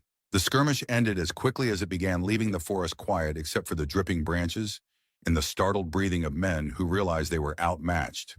Culver kicked away Rye's dropped shotgun, then pressed the muzzle of his own pistol against Rye's chest. "Don't move, I've got questions." Rye glowered, clutching his bleeding arm. Lydia stepped up, her rifle still trained. "Where's Ashford?" she demanded. Duke, hands trembling, stammered. "He's near the plateau looking for Cross. He doesn't know Cross was taken down." "Garrison's orders." Lydia exchanged a glance with Culver. "That's our next stop." Through clenched teeth, Rye spat. "You won't survive up there. Ashford's a better shot and a better tracker than any of you." Lydia's gaze hardened. "Then he should know Redwood belongs to trackers who've tamed this land for generations. Let's see who's better." They bound Duke and Rye to a sturdy pine away from immediate rescue. Culver frisked them for additional weapons or knives. While tying the knots, Adam recalled James's cautionary words about never underestimating a wounded enemy. He tugged the rope tight, ignoring Rye's curses. The burly man shot daggers with his glare, but the bullet in his arm clearly limited any fight he had left. Costa turned to Lydia. "If Ashford's at the plateau, he might have a vantage to pick us off. He's known for long-range shots, especially if he's got a scoped rifle." Lydia nodded, checking her own firearm. "We'll move carefully, hugging the ridges, Marshal. I suggest you find a place to watch our backs. If Garrison's out here, he'll be attracted to any sign of a standoff." Culver agreed. "I'll peel off halfway up. I know a rocky overhang that could serve as a sniper's perch. You two approach Ashford from below and see if you can draw him out." Adam felt a knot tightening in his stomach. This was a precarious plan, but Redwood's mountainous terrain offered no simple alternatives. For all they knew, Ashford might already be aware of their approach, watching them through a scope. In that case, the element of surprise was gone, and they'd have to rely on cunning and swiftness. Lydia handed Adam an extra cartridge belt. "Stay close, but not too close. If Ashford gets a beat on one of us, the other might have a chance to return fire. Remember your father's rules about keeping your head lower than the ridgeline." Adam swallowed, nodding solemnly. He wasn't afraid to face danger, but he felt the weight of his mother's concern. She had already lost James to gunfire. Losing Adam would be an unspeakable tragedy. Leaving Duke and Rye behind, they pressed on toward the plateau. The sun, still hidden by dense clouds, offered only a vague illumination. The forest began to thin, replaced by stunted pines clinging to rocky soil. Loose stones and slick mud tested their balance. In the far distance, a hawk cried, its lonely call echoing across the valley. Culver broke away as planned, leading his Mustang along a narrow path that disappeared around a crag. "I'll signal with 2 shots if I see anything. Watch yourselves," he said in parting. Lydia, Adam, and Costa continued upward, each step requiring concentration. By the time they neared the summit of the plateau, the drizzle had finally stopped, leaving behind a damp chill. Suddenly, Adam caught a faint glint of metal from a ledge above them. He froze silently, gesturing for Lydia and Costa to do the same. Was that a gun barrel or just a trick of the light? Without warning, a rifle crack echoed, and a bullet sparked off a rock not 3 feet from Adam's position. He flattened himself to the ground, heart hammering. Another shot followed, ricocheting dangerously close to Lydia. Ashford had found them first. Their only advantage now was that Redwood's terrain offered pockets of cover. Lydia and Costa dove behind boulders, returning occasional shots. Adam pressed himself against a jagged outcrop, trying to calm his breathing. The plateau was a kill zone if they couldn't flank Ashford. Over the roar of blood in his ears, Adam heard Ashford shout, "Give it up, Lydia. Garrison has more men on the way. I promise to make it quick for the boy if you surrender now." A white-hot fury ignited in Adam's chest. He peered around the rock eyes, scanning for the muzzle flash that would reveal Ashford's exact position. Redwood Ranch might have been battered by the night's battles, but it wasn't beaten, and Adam McConnell was ready to fight for it, no matter how high the cost. A tense silence settled over the plateau as the final echoes of rifle fire died. The air was thick with the scent of damp earth and pine resin. Adam McConnell wiped sweat from his brow, though the morning was cool. Each passing moment reminded him that Ashford had a superior vantage. Returning fire blindly was risky. One miscalculation on this rocky ground, and he could slip into a chasm or expose himself to a fatal shot. Lydia crouched behind a fractured boulder, evaluated their position. She had glimpsed Ashford's silhouette along the plateau's rim, but only for an instant. From the muzzle flashes, she guessed he had wedged himself between two large rocks that formed a natural parapet. Costa, lying flat behind a ledge, to Lydia's left, muttered, "I can't get a line on him. He's too well hidden." A faint echo of thunder rolled in the distance, though the storm clouds were now drifting east. The tension in Lydia's heart, however, felt like a storm of its own. Memories of James McConnell's final stand against the Viper Gang flickered in her mind. How he'd held off 5 men to protect a stagecoach. She refused to let fear rule her, but she couldn't ignore the possibility that she and Adam might meet a similar fate. She motioned for Adam to inch closer. He obeyed, keeping his body as low as possible, sliding across wet gravel. "We need a distraction," she whispered. "If I fire at him from here, you can circle around that outcrop. Maybe get a better shot, just stay out of his line of sight." Adam's heart hammered. He nodded. This was their best chance. On Lydia's signal, she rose just enough to fire 2 quick rounds. The bullets sparked off rock near Ashford's hideout, and Ashford replied instantly, sending shards of stone raining down. Under this cover, Adam crawled around the perimeter, using every crevice and depression to stay hidden. His pulse thundered in his ears. Each time he pushed forward, he half expected to feel the sting of a bullet. Behind them, Mateo Costa added sporadic fire, pulling the focus away from Adam. As Ashford fired again, Adam caught a brief flash enough to mark Ashford's position. He exhaled slowly, raising his rifle. Another shot rang out, but this time it came from above, from the ridge on the far side. A dust plume burst near Ashford's vantage. Marshal Culver's signal. He had reached the vantage point he'd mentioned, providing a second angle of attack. Ashford cursed loudly, rattled by the sudden volley from behind. Lydia seized the moment, firing again. Adam steadied his aim, sighted in, and squeezed the trigger. The recoil slammed into his shoulder. He saw Ashford recoil in turn, letting out a pained grunt, then vanish behind the rocks. Was it a wounding shot or a miss? Adam couldn't be certain.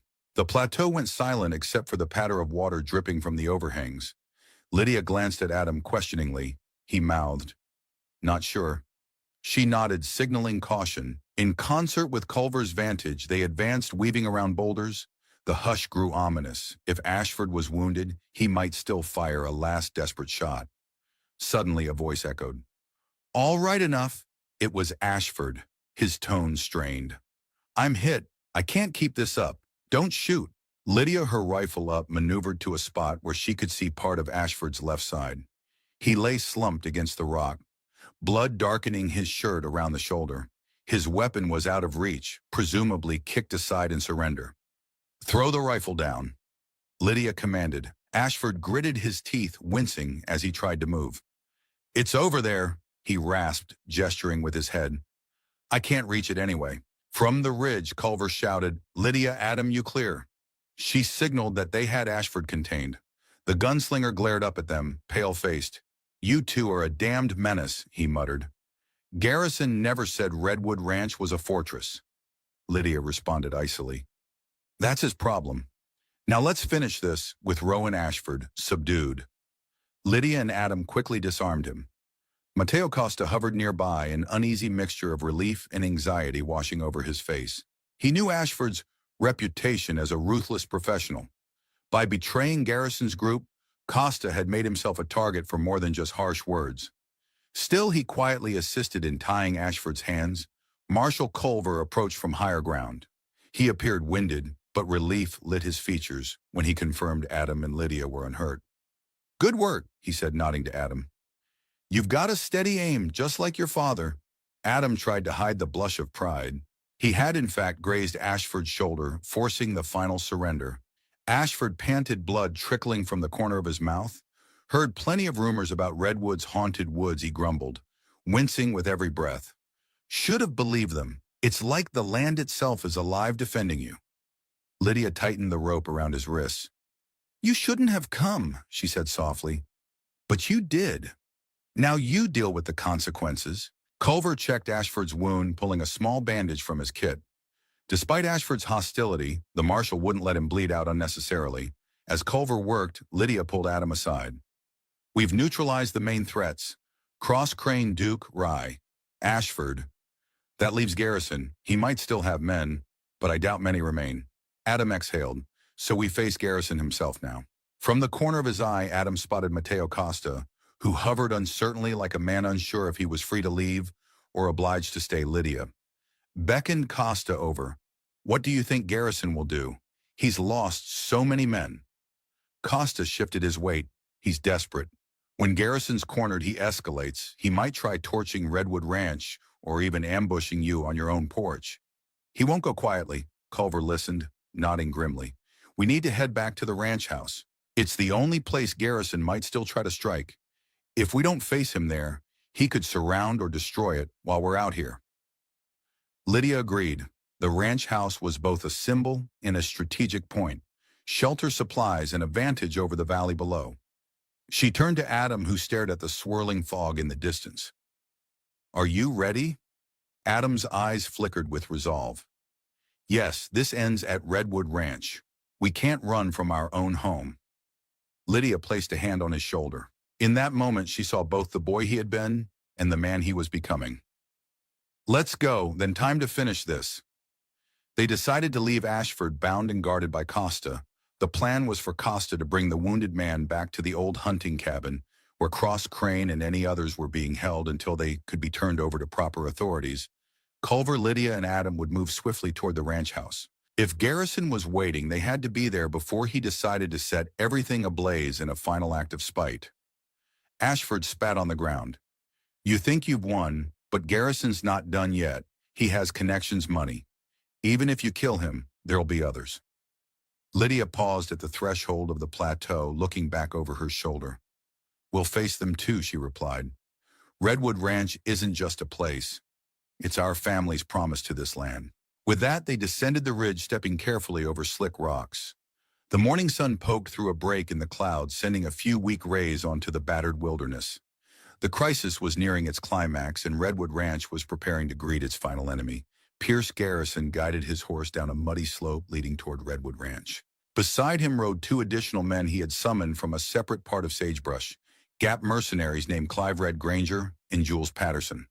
They were new recruits, not originally part of the main infiltration. Garrison hoped their fresh eyes and unscrupulous skills might turn the tide. As the trio approached the ranch's outskirts, Garrison surveyed the damage that had already been inflicted. Mangled fence lines, a few abandoned water troughs smashed or overturned. Yet no sign of the main house being breached. The two-story cabin, constructed of heavy timber, sat nestled at the base of a gentle slope. Smoke curled from its chimney, a sign that someone was inside. Either Lydia, Adam, or both Garrison's men slowed to a halt under a cluster of pines. Red scratched at the stubble on his chin, eyes wary.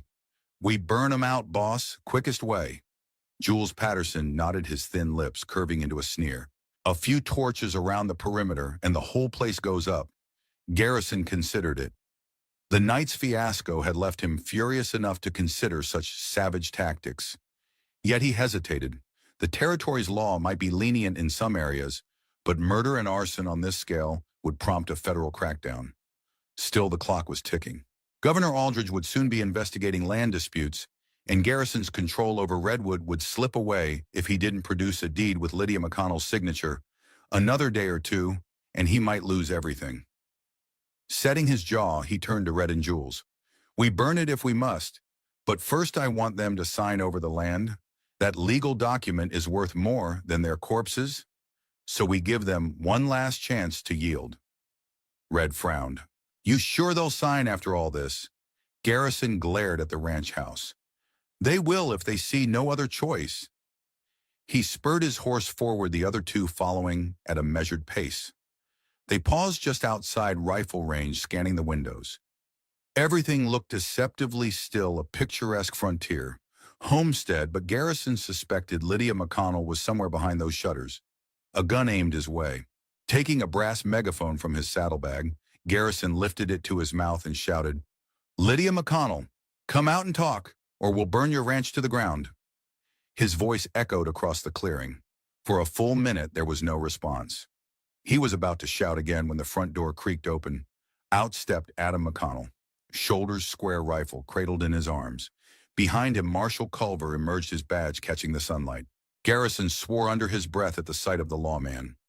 The last to appear was Lydia on the porch, partially concealed by the open door.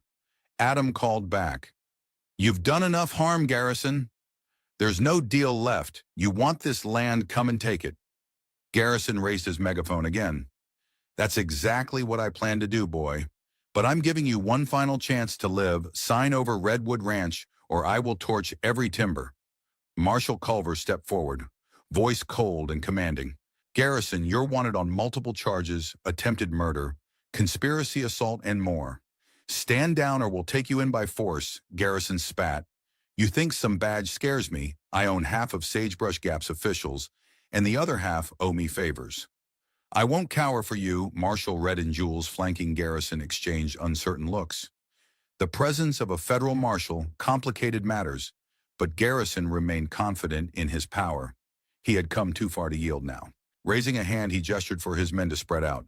If Lydia and the others attempted to retreat, he'd close off their escape. Smoke or bullets would flush them out. Redwood Ranch was about to meet its moment of truth. From her vantage behind the half-open door, Lydia scanned the edge of the clearing. The two new gunmen, Red Granger and Jules Patterson, were dismounting, likely preparing to flank the house. Garrison remained on horseback, holding the megaphone as though it were a scepter granting him dominion. Lydia's pulse quickened. The final confrontation was at hand.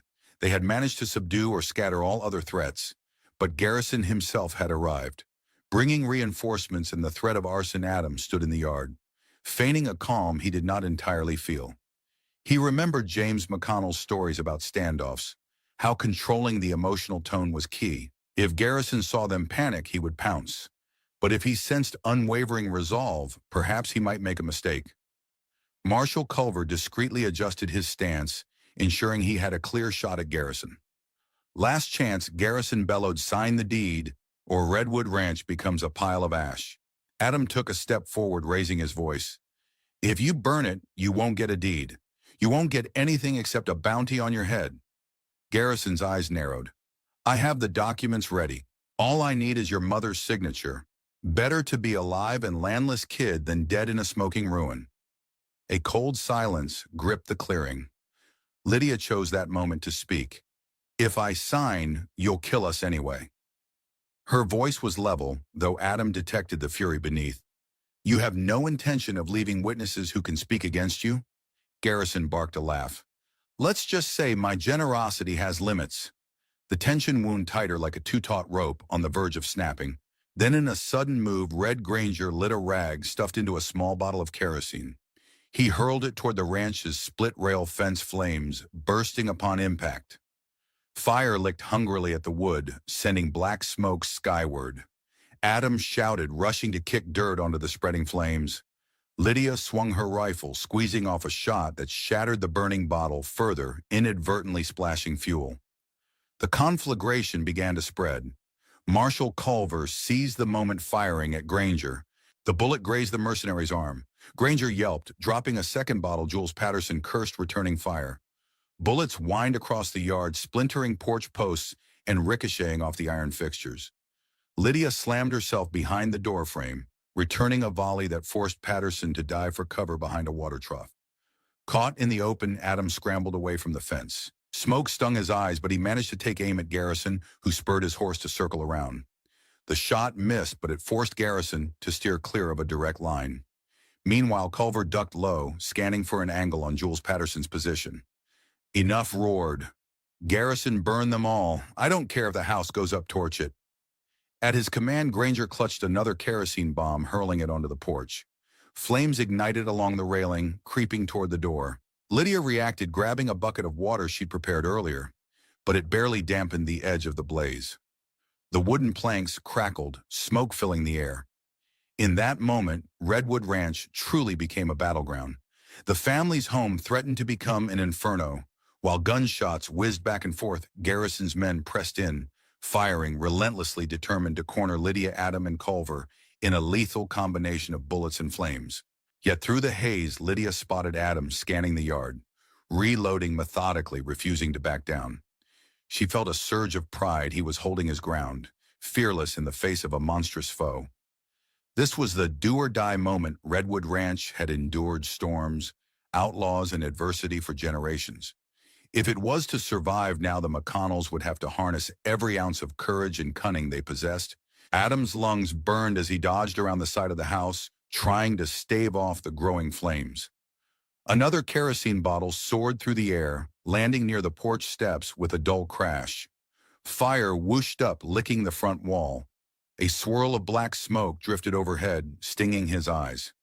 Adam coughed, feeling panic claw at his throat. The situation was deteriorating faster than they could control. Marshal Culver, crouched behind a half-wall used for stacking firewood, fired carefully measured shots. His goal was to keep Garrison's men pinned down, but the flames complicated everything. "Lydia," he shouted through the roar of flames. "We have to pull back. We can't fight a firefight and a gunfight simultaneously." Inside, Lydia wrestled with whether to abandon the ranch house. Memories of James came flooding in the nights they spent around the fireplace. The times he carved new shelves in the living room. The house was part of her husband's legacy, yet staying could mean a death sentence. She rushed to the window, aiming her rifle through the smoke. "Adam, where are you?" "Here," Adam yelled, emerging from behind a rain barrel. He ran to the porch, tried to toss a wet blanket onto the nearest flames. It smothered some embers, but new ones sprang up as more kerosene bombs exploded. The intense heat pushed him back. "We can't save the house," he shouted, heart heavy with the admission. A bullet whizzed by, embedding in the doorframe. Lydia dove for cover. Another searing wave of heat rolled across her face. She felt tears burn her eyes, whether from smoke or sorrow. She couldn't say. She locked eyes with Adam. "We have to go." He nodded, understanding that Redwood Ranch's beating heart was the land, not just the building. Culver provided cover fire.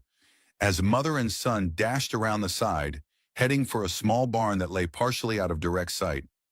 Two more shots cracked, zipping dangerously close to Lydia's head. She ducked, pulling Adam down behind a low rock. Together they crawled on hands and knees, the barn looming like a final redoubt. Garrison's men peppered the area with rifle fire, hoping to catch them out in the open. Within minutes, thick smoke obscured half the yard. Garrison's triumphant laugh rang out somewhere in the chaos. "I told you, Lydia. Your precious ranch is ashes now." Furious Adam nearly spun around to return a volley, but Lydia gripped his arm. "Don't let rage rule you," she whispered, echoing James's lessons. "We still have a chance to end this." In the barn, Culver was waiting, reloading his rifle with quick efficiency. "The house is gone," he said, voice tight with remorse. Lydia swallowed hard. "We push them away from the property line. If we force them toward the open pasture, we might get the advantage this barn." She glanced around. "We can't defend it for long, but at least it's not doused in kerosene yet." Adam's mind raced. The interior of the barn had a loft that overlooked the yard. From there, a decent marksman could control the approach. "I'll go up top," he suggested. "Draw them out." Lydia nodded. "Be careful, Adam." The young man moved quickly up the wooden ladder, settling among hay bales. Smoke from the burning house drifted in the open barn doors, making him cough. He steadied his breathing, ignoring the trembling in his hands. Outside, Garrison's men reorganized. Red Granger and Jules Patterson were calling out positions, covering each other with bursts of gunfire. Garrison himself circled on horseback, a silhouette of fury. As the flickering flames consumed the McConnells' home, Redwood Ranch's defenders made their final stand in a creaking barn, hearts aflame with defiance and sorrow. From the barn's loft, Adam squinted through the smoky haze. He could see Garrison's men darting between a few trees and the remnants of the porch. The house was an inferno now, windows blown out flames devouring wooden beams. His pulse pounded with a mix of anger and heartbreak. He'd grown up in that house, learned to ride, learned to shoot in the yard. Now it was lost. He exhaled a shaky breath, reminding himself that Redwood Ranch was more than a structure.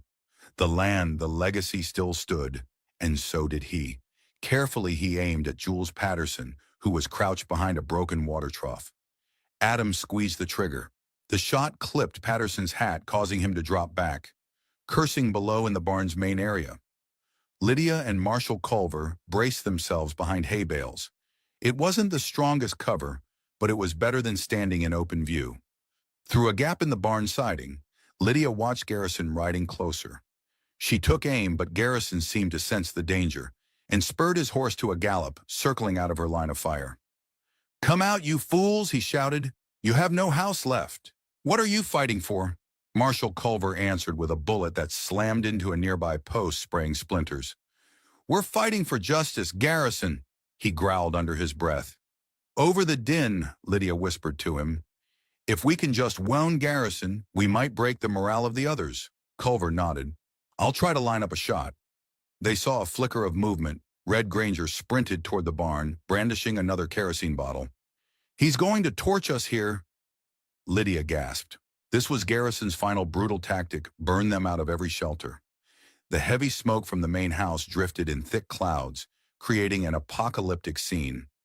Lydia aimed for Granger, but her line of sight was half blocked by a support beam. She fired anyway. The bullet ricocheted, missing him. Adam from the loft realized the danger. He pivoted his rifle as Granger lit the rag stuffed into the bottle. Adam found his target. The rifle cracked. Granger cried out, stumbling. The flaming bottle dropped and shattered near his feet. Fire blossomed at his ankles, forcing him to roll frantically in the mud. Adam exhaled, relieved that at least the barn wasn't on fire yet. Suddenly, a muzzle flash from the right side of the yard signaled Jules Patterson, taking advantage of Adam's revealed position. The bullet whizzed by Adam's shoulder, splintering a beam behind him. Adam ducked, heart slamming.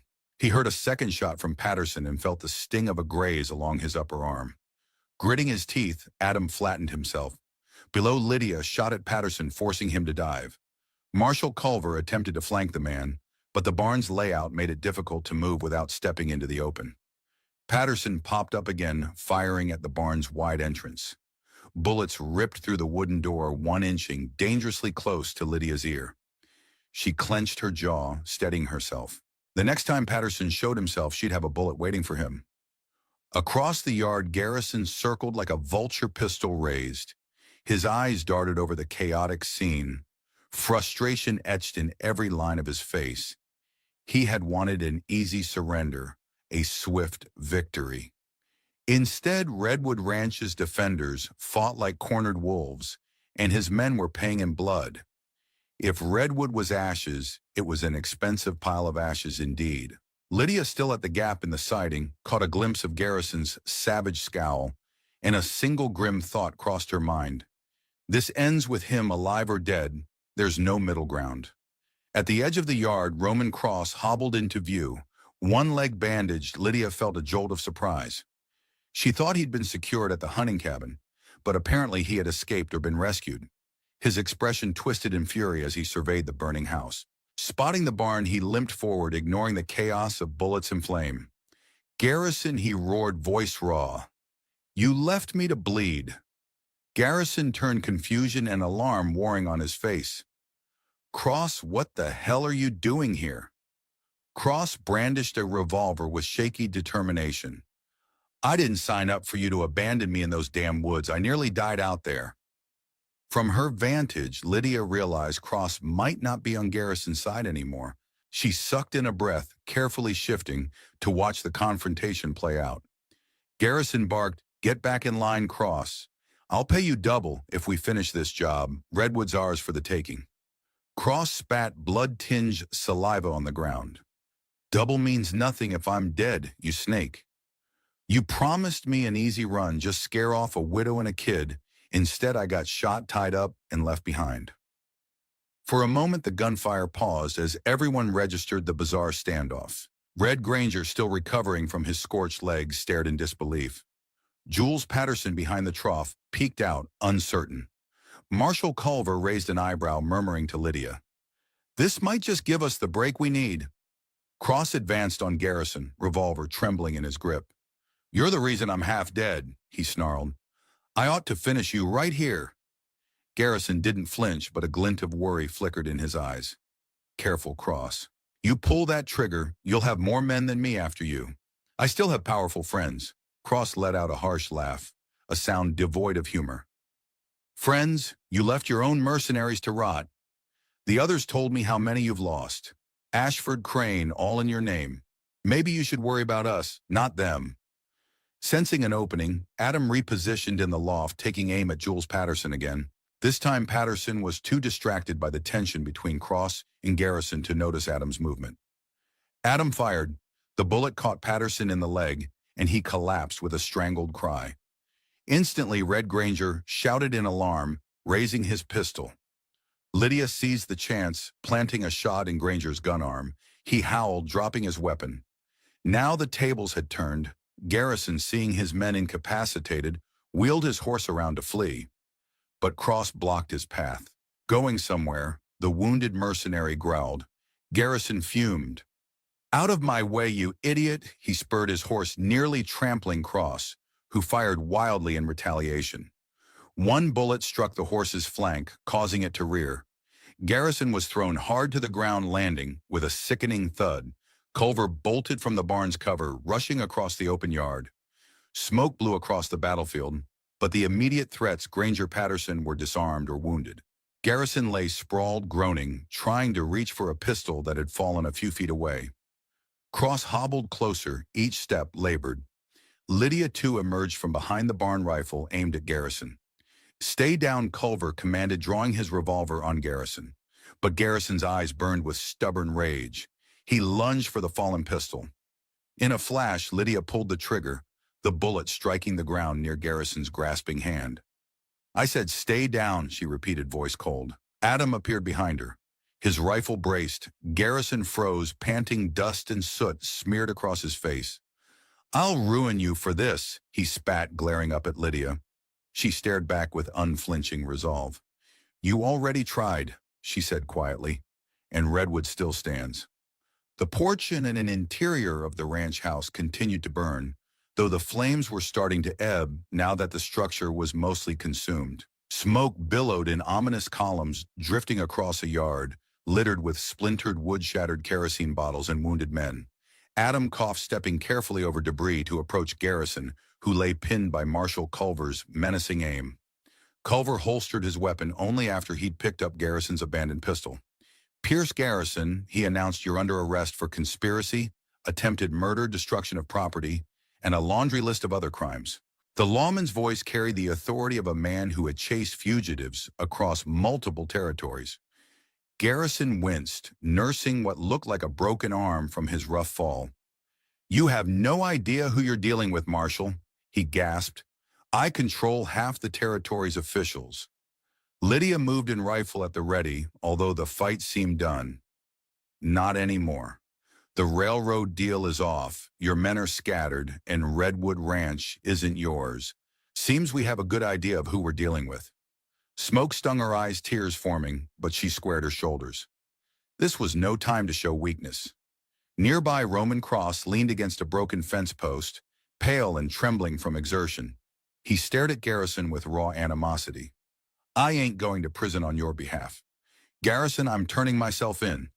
Maybe a judge will be lenient if I testify against you." Garrison glared, but the fight had left him. He collapsed onto his side, groaning. Marshal Culver gave Cross a curt nod. "You do that, and maybe some charges will be reduced." Adam's gaze flicked between the smoldering house and his mother, anguish etched across his face. "Ma," he said softly. Lydia forced herself to look, seeing the heavy timbers crashing inward. A wave of fresh grief assailed her, but she swallowed hard.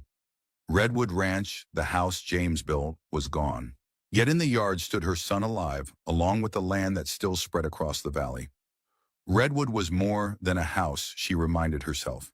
It was a living legacy, a piece of land that had survived countless storms and conflicts. "Adam," she managed, placing a hand on his shoulder. We'll rebuild." He nodded, blinking away tears. "Yes, we will." Sirens in the distance announced the arrival of local deputies, possibly alerted by the thick smoke or shots. Or maybe Governor Aldridge had ordered an investigation. Either way, official law was finally stepping in. Culver signaled to them, ensuring they knew it was safe to approach. A handful of wide-eyed deputies and volunteer guards spilled into the yard, astonished by the scene of devastation. One deputy whistled low, stepping around Jules Patterson's groaning form. "Good Lord, what happened here?" Culver showed his badge. "You've got multiple arrests to process Garrison and his men, plus statements from the McConnells. I'll need your cooperation for a full legal record." Garrison tried to snarl a protest, but all that emerged was a pained wheeze. Lydia turned away, focusing on Adam. She couldn't bear the sight of the house's skeletal remains, not yet. Instead, she stared beyond the yard into the towering pines and rolling meadows that James once called Paradise Redwood had endured. Maybe it bore fresh wounds, but it was theirs, and it was free of Garrison's grip. Letting out a slow breath, she drew Adam in for a brief, fierce hug. Her son's heart hammered as fiercely as hers. Both were alive, bruised but unbeaten. In that moment, Lydia felt James's presence more than ever, as though he stood behind them, smiling sadly at the ruined house.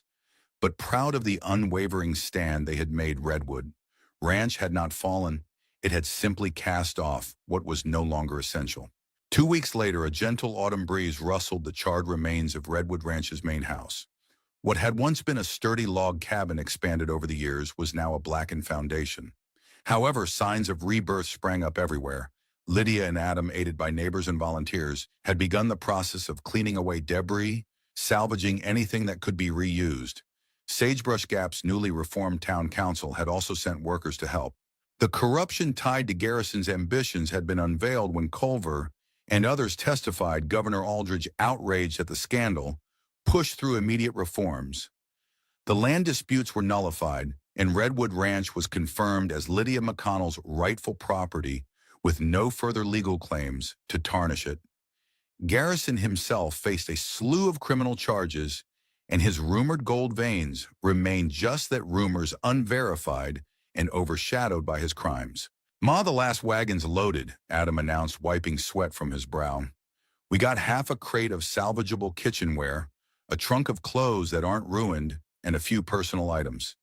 Lydia stood amid the blackened timbers, her thoughts drifting to the many memories that had also gone up in smoke. Yet every day that passed, she felt the sting lessen. Home, she realized, was more than these burnt logs. It was the bond she shared with Adam, the imprint of James's spirit upon the land. Marshal Culver emerged from the remains of the barn carrying a salvaged wooden chest. "Found this in a corner under a tarp. Doesn't look too badly damaged," he said. Lydia blinked, recognizing the chest James had once used for storing personal keepsakes. Inside, she discovered a few photographs, faded but still distinguishable. One showed James standing proudly in front of Redwood's old porch. Another depicted Lydia in her younger scouting days, hair tied back, rifle slung across her shoulder. Her chest tightened. She handed one photo to Adam, who gazed at it in awe. Culver cleared his throat, sensing the emotional weight of the moment. "Well, I'll be heading back to the Capitol soon to finalize the reports. The judge is building a solid case against Garrison, and the rest? Your testimonies will be key." Lydia nodded. "You've done more than enough, Marshal. Without you, Redwood might have fallen."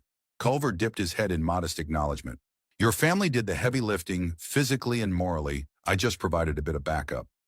With a final handshake, Culver stepped away, leaving Lydia and Adam alone with the echoes of the past.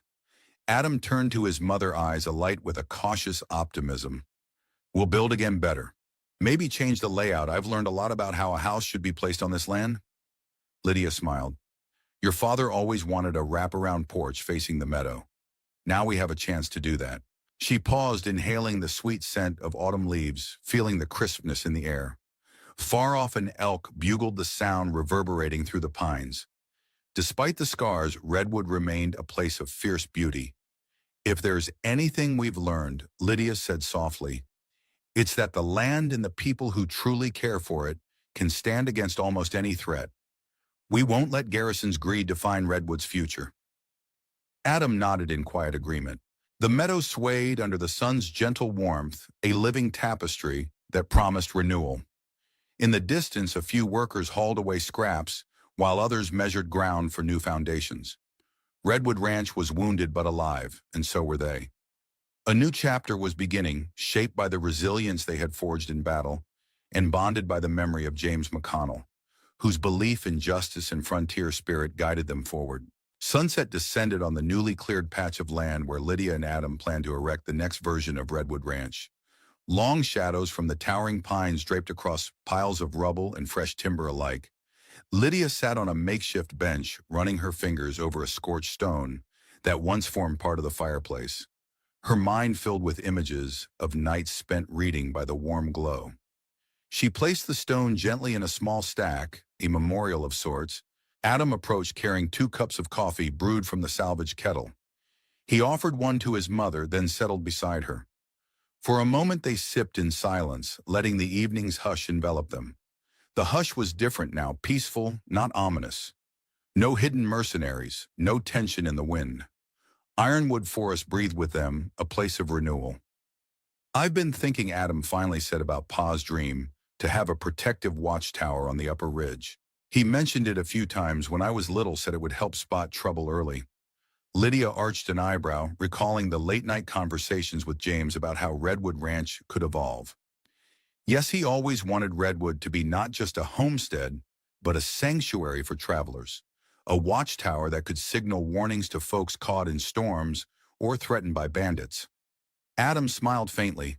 "Maybe we can still do that. We've proven Redwood's capable of sheltering more than just us. We had help from neighbors this time. We could give back, protect them in turn." Lydia put a hand on his shoulder. "I like the idea. Let's make that part of our rebuilding efforts." As dusk deepened, the silhouette of the barn loomed behind them, partially scorched but still standing. They'd fix it up, maybe expand it. The ranch would continue to raise cattle, harvest orchard fruits, and serve as a bulwark against the lawlessness that still lingered in parts of the territory. Lydia's heart was heavy with the memory of James, but also buoyed by the knowledge that his legacy lived on through Adam and the land. Somewhere in the distance, an owl hooted. Lydia glanced at the star-flecked sky, remembering how James used to interpret the night calls as if they were omens. She half expected to see his outline leaning on a fence post, spinning tales of frontier justice. Even though he was gone, part of him remained woven into Redwood's soil and spirit. They finished their coffee. Adam stood stretching his back. "Morning comes early. We've got logs to cut new foundations to lay." Lydia rose, too, feeling the cool breeze brush her cheeks. "One step at a time, son. The old redwood is gone, but we'll raise a new one with these hands. We survived Garrison's invasion, and we'll survive whatever comes next." They walked together toward a temporary shelter, a small bunkhouse the volunteers had helped erect. Even in the semi-darkness, they could see the flicker of lanterns from those who chose to remain on site, ensuring no embers reignited. The blaze Redwood's heartbeat continued, carried forward by the people determined to see it thrive. As they settled in for the night, Adam paused at the door. "Ma, do you think they'll ever try to come after us again?"